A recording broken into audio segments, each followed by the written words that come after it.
CSK அணி பந்துவீச்சு தான் இருப்பதிலேயே பலமானது. பேட்டிங்கில் புதிய ஸ்டார் வருவார் ஸ்ரீகாந்த். ஐபிஎல் மெகா ஏலம் முடிவில் ஒவ்வொரு அணியும் தங்களால் இயன்றவரை ஒரு பலமான அணியை உருவாக்கி இருக்கிறது. அந்த வகையில் சென்னை சூப்பர் கிங்ஸ் அணி மெகா ஏலம் முடிவில் 7 வெளிநாட்டு வீரர்கள் உட்பட 20 வீரர்களை தேர்வு செய்திருக்கிறது. அதிகபட்சமாக சென்னை சூப்பர் கிங்ஸ் அணி ஆப்கானிஸ்தான் சுழற் பந்துவீச்சாளர் நூர் அகமதை 10 கோடி ரூபாய் கொடுத்து வாங்கியுள்ளது. தமிழக வீரர் அஸ்வினை 9 கோடியே 75 லட்சம் ரூபாய் கொடுத்து வாங்கி இருக்கிறது. இந்த நிலையில் ஏலத்தில் சென்னை சூப்பர் கிங்ஸ் அணியின் செயல்பாடு குறித்து முன்னாள் கிரிக்கெட் வீரர் ஸ்ரீகாந்த் கூறியுள்ள கருத்தை தற்போது பார்க்கலாம். ஐபிஎல் மெகா ஏலத்திலேயே சென்னை சூப்பர் கிங்ஸ் அணியின் பங்குவீச்சு தான் பலமாக இருக்கின்றது.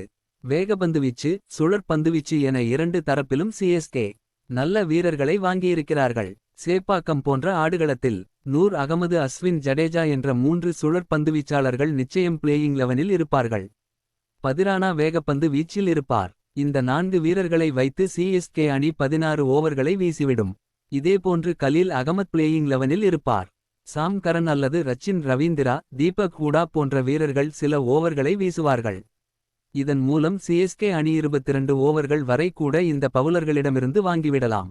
இதேபோன்று பதிரானாவுக்கு காயம் ஏற்பட்டால் அவருக்கு பதிலாக நாதன் எலிசை எடுத்து இருக்கிறார்கள். அவர் சேப்பாக் போன்ற ஆடுகளத்தில் எல்லாம் சிறப்பாக பந்து வீசுவார். ஆப்கானிஸ்தான் வீரர் நூர் அகமது தான் இருப்பதிலேயே சிறந்த தேர்வாக நான் நினைக்கின்றேன். அவர் குஜராத் ஆடுகளத்தில் கூட விக்கெட்டை எடுப்பார். இதனால் சிஎஸ்கே அணிக்கு பந்துவீச்சில் எந்த குறையும் இல்லை.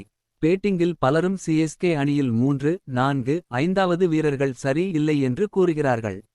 ஆனால் ஒன்றை மட்டும் மறந்து விட வேண்டாம். சிஎஸ்கே அணியில் திடீரென்று புதிய ஸ்டார்கள் பிறப்பார்கள். கிரிக்கெட் வாழ்க்கையே முடிந்தது என நினைத்த உத்தப்பா, ரஹானே, வாட்சன் போன்ற வீரர்கள் எல்லாம் சிஎஸ்கேவுக்கு வந்து அதிரடியாக விளையாடி ரன் குவித்தார்கள். இதேபோன்று தற்போது இருக்கும் சிஎஸ்கே அணியில் ராகுல் திரிபாதி, தீபக் ஹூடா, விஜய் சங்கர், சாம் கரன் போன்ற வீரர்கள் பேட்டிங்கில் ஜொலிக்க வாய்ப்பு இருக்கின்றது. குறிப்பாக தீபக் ஹூடா திறமை வாய்ந்த வீரராக இருக்கிறார். அவர் இந்திய அணிக்கு சிறப்பாக செயல்பட்டு இருக்கிறார்.